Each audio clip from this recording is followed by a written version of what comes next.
Well, welcome everyone to the Wealthy Speaker Podcast with another speaker success story. I am thrilled to introduce you to three-time Olympian Sami Jo Small. Welcome to the show, Sami Jo. That rhymes. Welcome to the That show, does. Sami Thank you so Jo. much for having me on, Jane. This is quite an honor. I am an avid listener, Oh, and now yay. I get to be on the other end of the That's speaker, the awesome. mic. And also So, a client. So we're kind of having a different conversation here, but at the same time, I think it'll be very informative for people who are listening in. But first, tell everybody about the hardware that you proudly brought from the Olympics to Canada in hockey, not once, not twice, but three separate times. That's a fairly large span of time. for sure, Uh, I was very fortunate, Jane, to be part of the very first women's Olympic hockey tournament that was in Nagano, Japan, and that really started my career in my early 20s. And then I was fortunate to be a part of two more Olympic games, winning eventually two golds and a silver.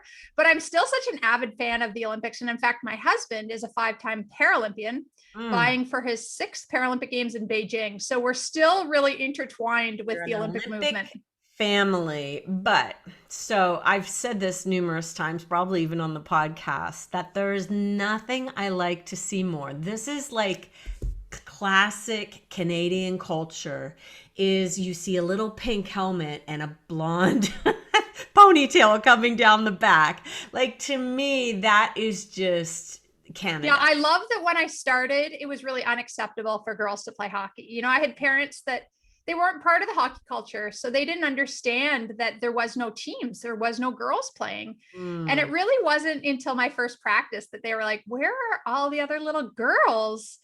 And parents would come up to my parents and say, "Your daughter, she can't play in the NHL." My parents are like, your son is 5. Like, what's it matter? Yeah. And so they really were the catalysts for me. But it was a struggle. And I would say for them more Yeah, than you were me. you were early on. What I'm talking about, all the little pink Yeah. And helmets on so the fast ice. forward, it's amazing to walk That's into an arena now yeah. and to see a little girl with a ponytail with a hockey bag slung over her shoulder Yes. and it not even be a question. And Yeah. I love that we are now, as women, part of the fabric of hockey in this country, too. Yes. Yeah, that's very, very true. And okay, so you started at what age, and at what age did you think I'm going to go to the Olympics? Like, was there a decision in your brain that you were like, that's my goal?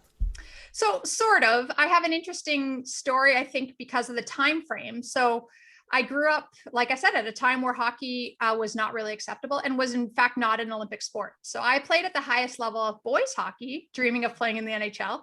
Soon realized that girls didn't play in the NHL. And so Hmm. I played a ton of different sports, grew up also in a swimming family. And my brother and I watched the Olympics religiously. And we Yes. dreamt of going to the Olympics, climbing up onto the podium. And in fact, we would have these makeshift podiums at home out of our furniture that we'd climb up to when our Canadian athletes were winning. And I love it. so, yeah, it was certainly a dream. I actually accepted a scholarship to throw the discus and javelin at Stanford University, dreaming Oh. of going to the Summer Olympic Games. And it wasn't until I was at school that women's hockey was accepted as an Olympic sport. So it Mhm. was a roundabout way to get to the national team. It certainly isn't how they get there now. But with all those past experiences, I think it really certainly helped me. So another little piece that people may not know, if you're watching in on the video, by the way, which is hosted at speakerlauncher.com, just click on the podcast. And if you need to search Sami, you can find us as AMI, um, is that you were a goalie. Mm-hmm. So a goalie tends to have the weight of the world, the weight of the Olympics, in this case, the weight of an entire country on your shoulders three times in a row. Like, how much pressure is that? Did you play all of the final rounds? Like, what kind of pressure was that? So it's interesting because it's what we train for. I think that's what makes it so similar to the speaking world. That if you've done your preparation, you've visualized that moment, you've prepared for it. When you get up on stage, you're just living it. You're just in the moment. And people always ask me what it's like to win an Olympic gold medal. And we won a random volleyball provincial title when I was in high school in grade 12 with all of my best friends. You know, it was a culmination of 4 years of hard work. And to me, that moment of jubilation, it's the exact same. Winning the gold medal at the Olympics is still that that moment where you're just so proud of yourself. That could be something simple as walking off stage after a big presentation. Yes. The biggest difference is, you're right, millions of people around the world are celebrating that with you, or there is a red light going on behind your head as a goaltender and the entire crowd is cheering against you. So a red light. Oh, yeah, that pressure is certainly there, but that's what we prepare for. And in fact, the Olympics are smaller stadiums than some of the NHL rinks where we play some of the big games. So it is, you know, not to say there's not any nerves, but I think the hard work is put in practice. And that's what I think has served me well in the speaking world, is that you're meticulous about your details so that you're ready to be able to enjoy the moment when you actually get into the moment. I love it. Now, we titled this one Olympic Glory to Success in Speaking. Oh, I like that one. Thanks, Jane.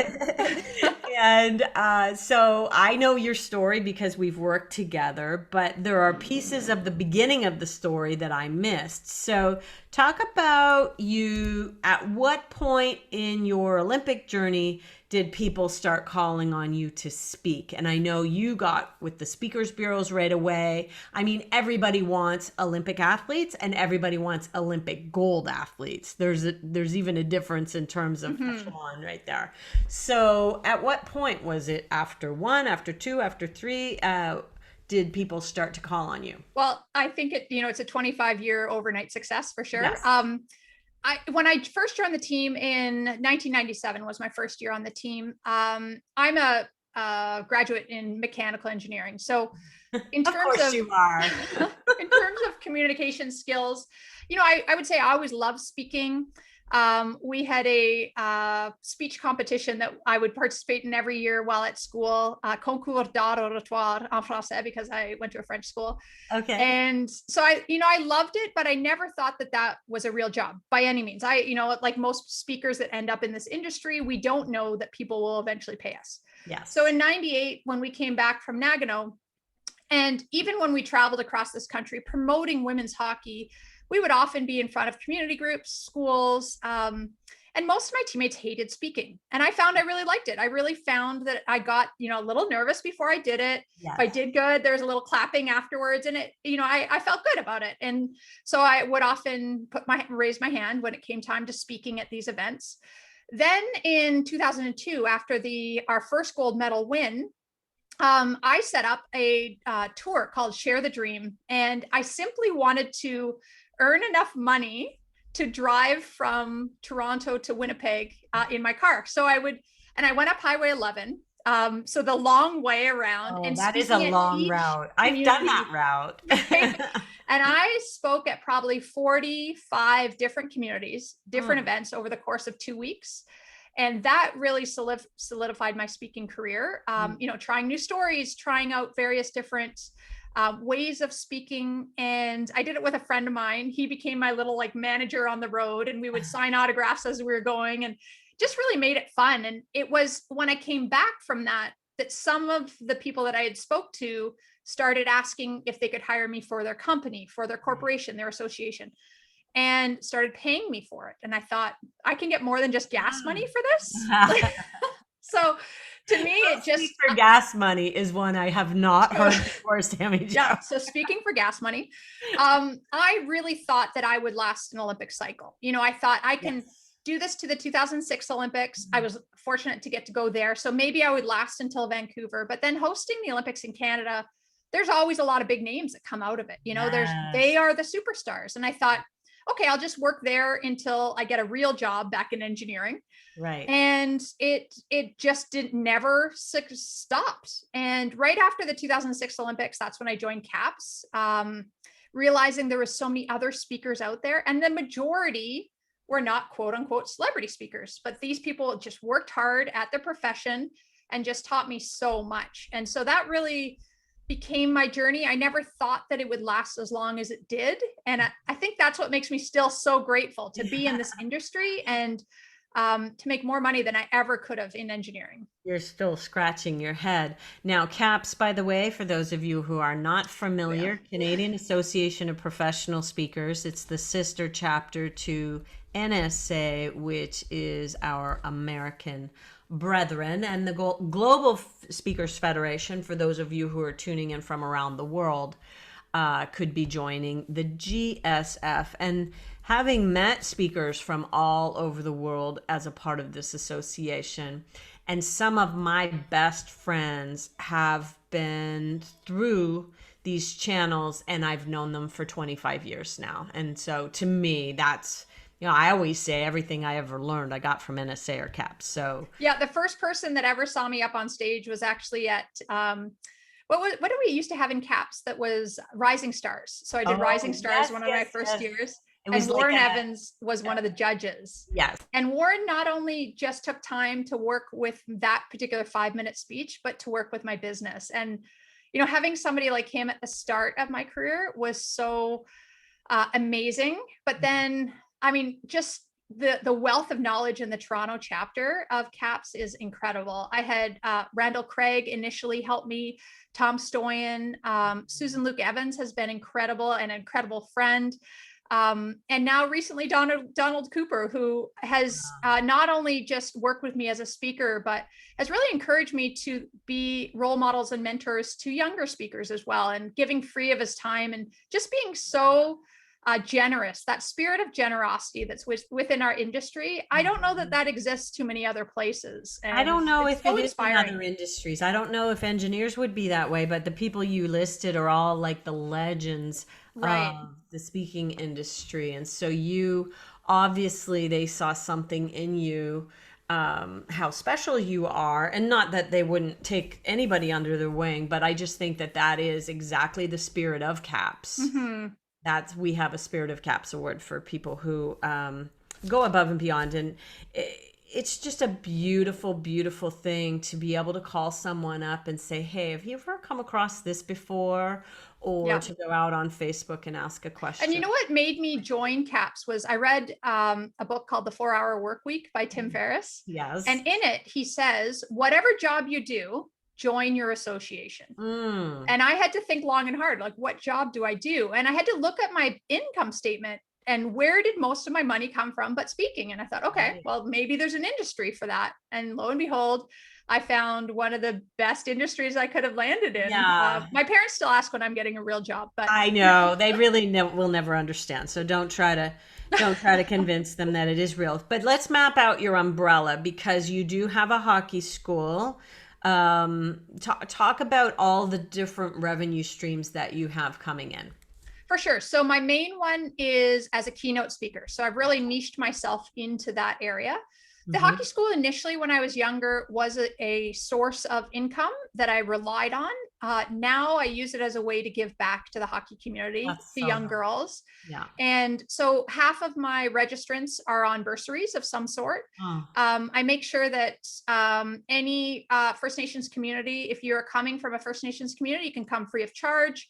And then basically parents can tell me how much they can afford to pay across the map. So I love that I can do that for young girls growing up. It is, in case there's anybody listening, say where the school is. So I run an all players and goalies hockey school in Winnipeg, Manitoba, which is where I'm from. And then in Oakville, Ontario, in Toronto, there's an all girls goalie school.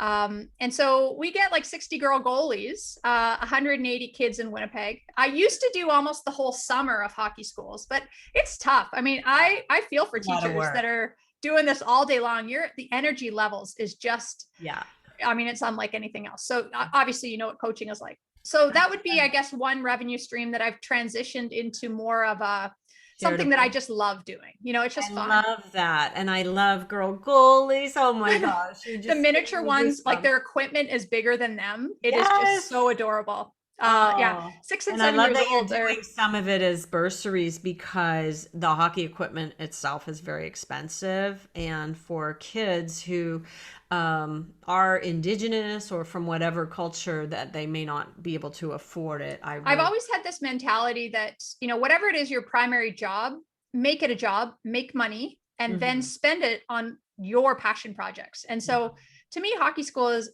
and giving back in that way is a passion project. Yeah. And so that's what I make money for, is for those kind of things. So I really like that's, your yeah. separation there, because I think some people do try to do good and charitable work inside, and I like to keep it separate as well. If you want to do charity work, do it. Do it for free. Do it completely separately from your speaking.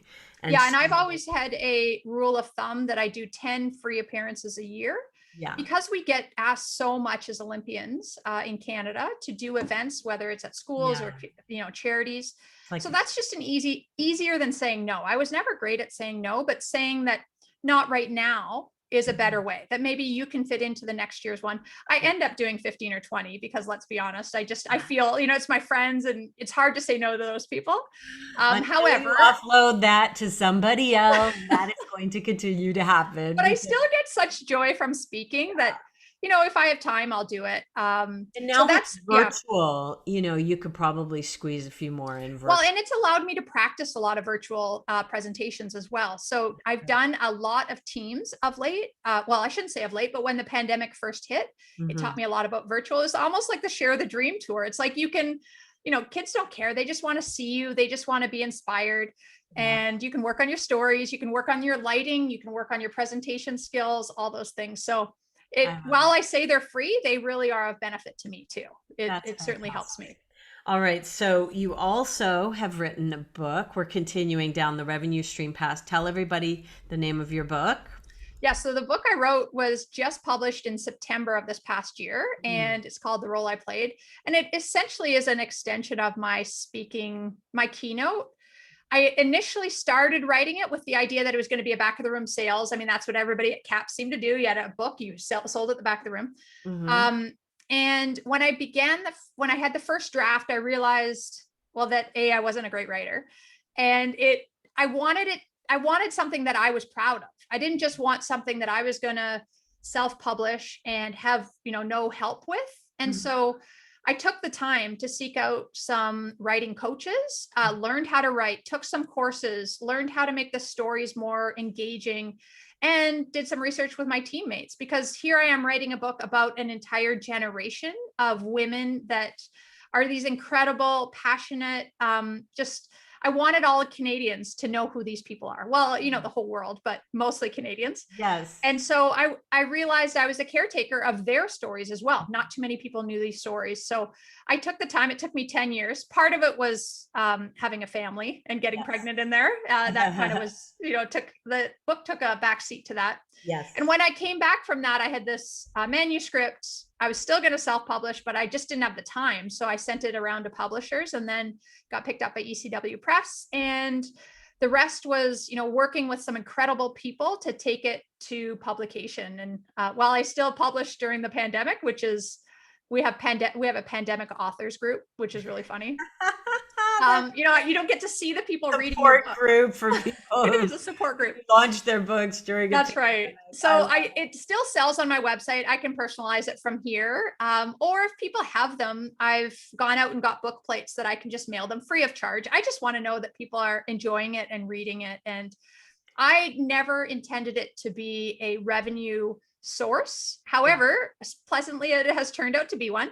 That's beautiful. But really, I wanted it to be a business card, that it was just kind of something extra, and that I could get our story and our message out there the way that I wanted to write it.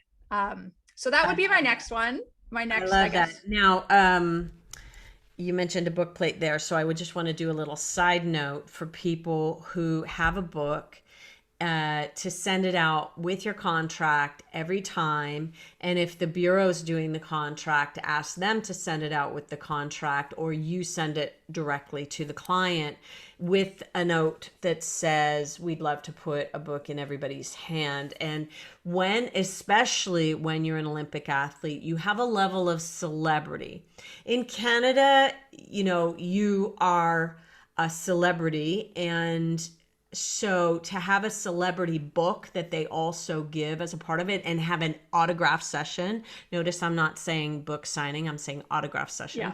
Yeah. It just raises that level of celebrity, the hype and everything around you even more. And And decision makers and meeting planners love that. So make sure that you're planting the seed every single time, and have the book come with you into the thing rather than back of room, because we want to sell them 200 Yeah, books. that's great advice. And I can't wait for it to be in person again. Yes, we're waiting And in Canada, by the way. When we're recording this, I'm not sure when this will air, but we're still in lockdown. we are. So I'm still we homeschooling. we're not doing the regular things just yet, but we do hope to be back at it very soon. Okay, I want to make sure I got all your revenue streams. The thing that was just recently added is you have a podcast, and it's not just any old podcast. Who sponsors your podcast? So it's on the Hockey News, which is the Sports Illustrated platform. So it has been, while also not a revenue generator, has been certainly put my voice and perhaps my speaking skills in front of potential clients that I would have never reached before. So it's been fun because I've got to reconnect with some of my teammates that I also haven't had these in-depth conversations for 20 years. You know, you see somebody at an event, you talk for 5 minutes or you text them. It's not the same as talking for an hour and hearing about what they thought of the team, what they thought the team was the strength of their team, how they now bring that into their workplace, their home life. Just so many lessons that I've learned just in interviewing my friends and teammates. It's been really special. That's beautiful. And if it's not monetized yet, it will be, because That's why I'm working with you, Jane. You've got such powerful backers. And so we just need to decide who else we want to sponsor this. And then we will monetize this particular podcast for sure. The recording I did just prior to this one is another client, Sherry Fitz, and she's in the financial services industry. And so Morgan Stanley had purchased 2 years of her podcast. Amazing. So anybody who wants, kind of that corporate team feel, step right up. This is a podcast that is already getting like really big numbers. So I think I've done maybe 8 or 9 so far, and they've averaged over 10,000 initial views. So that's amazing. It's been really great. And the feedback has been just really nice. It's I think sometimes in women's sport, there's a lot of misogyny that comes in social media in sort of our world, and none of it has been there. People just seem to appreciate the stories, and it's been pleasant surprise. That's fantastic. And did you not do a guest spot on the announcer on Hockey Night in Canada? I did on TSN. So it is our like ESPN. I did. Yes. I was the analyst. Awesome. Which, how did that go? I really loved it. It was interesting because it was 2 teams that I really hadn't followed that much in the NHL. And so I quickly had to do a ton of research. Montreal Canadiens versus Vancouver Canucks. Right. And so I got to watch lots of hockey. And what it really made me appreciate is how much work analysts put in. Yes. But also how much I love the speaking world. I mean, I do love that, but it's time sensitive. It's you're constantly changing. And I liked that it took me out of my own bubble a little bit. But I did like coming back to talking about my stories and our team. That's cool. That's your comfort zone, right? Yeah. So are you, as an analyst, you're not the color commentary, you're the analyst? Is that 2 different Correct. roles? So I have done color commentary in the past for women's hockey. Okay. I like that because it's more spur of the moment. An analyst, you're really diving deep into why things are happening. You're seeing the game from a big picture. Of course, I talked mostly about the goaltenders. It was hard not to. But you're working closely with somebody else. You're working with your videographer who's getting your clips. It was just this whole industry that I didn't really know too much about. That was really great to be on the inside of and to succinctly get my message across. I think as professional speakers, succinctness is not really our strength. And so speaking in sound bites, you want to be the, and what's interesting is I even heard an announcer talking about, he was announcing for the Masters golf tournament. And he said that he knew what he said next, which is when he holds it and wins the whole tournament. He knew that what he said next would be heard around the world for years to come. And so he was very intentional about the words that he said as the ball was going into the hole. And I thought, oh, that's so interesting how you can't be flippant about this, especially if it's coming up to a big finish, right? Especially right now in the playoffs, watching them, they have Yes. probably prepared several different messages. You Yes. prepare for weeks for a Yeah. minute, Yeah. a minute, 2 minutes, 3 minutes. It's yeah, So we don't know what it was the great. outcome's going to be, but go Toronto. Well, I'm a Winnipeg Jets fan, so if they Oh, get you're a in Jets there fan. the next round, yeah, Yeah. go Toronto right now. But Okay, go Toronto hopefully, until maybe go Jets. Okay. yeah, then it might be fight to the death. But Okay, let us finish up with what is one thing that you wish you would have known sooner in your business?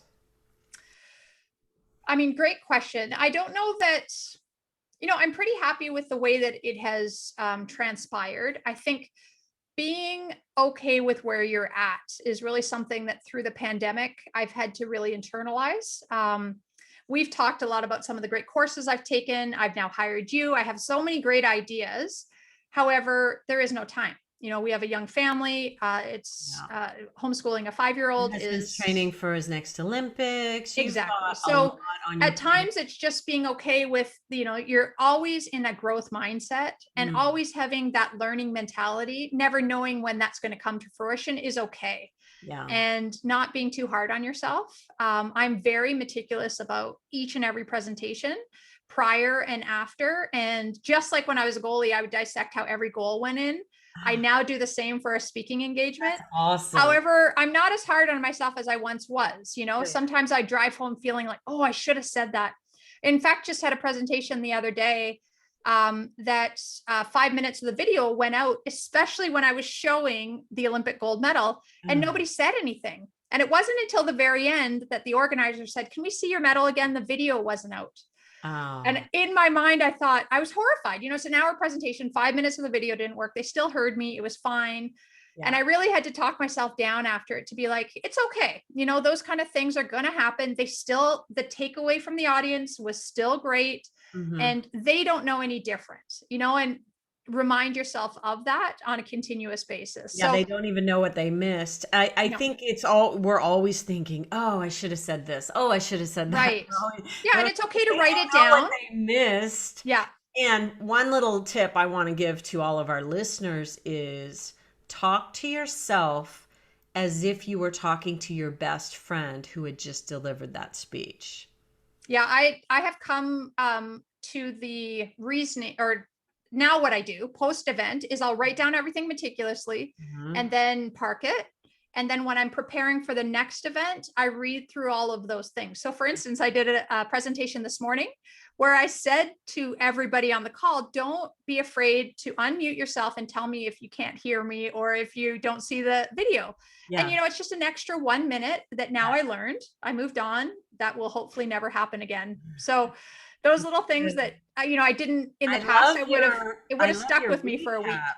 I Yeah. love your decomposition and your recap of a presentation. And I think one of the things I will also say about that is start with what went right. Your brain is automatically going to want to go to start with what didn't go right. Start with what went right first. Force yourself to get in that habit so that you are focusing on the good stuff That's a first. great reminder. I think as It's hard. goaltenders too, there's 45 shots that didn't go in. There's 3 that may have gone in. So Yes. remember those good ones as much as you remember the bad That's ones. how you can look at Yes, it for sure. exactly. I love it. Well, Sami Jo Small, tell everybody how they can get in touch with you. Is there a channel that you spend more time on social media wise or? So of late, thanks to your advice, I've been mostly on LinkedIn. Okay. I do have Twitter and Facebook and Mhm. Instagram that I have a lot of, I would say, followers on that. That is more of a fan area for me. Okay. But specific business, I have now been seeking out and doing a lot of time within the LinkedIn space so that I'm getting the right kind of client. So anybody that would like to get a hold of me can get a hold of me there. Yeah. Also on my website, which is just easy, samijosmall.ca. And through there, there's a contact page and you can see more about what my presentation is all about and if it might be a great fit for the next Awesome. client. And go out and get the book, The Role I Played. It's a really amazing read.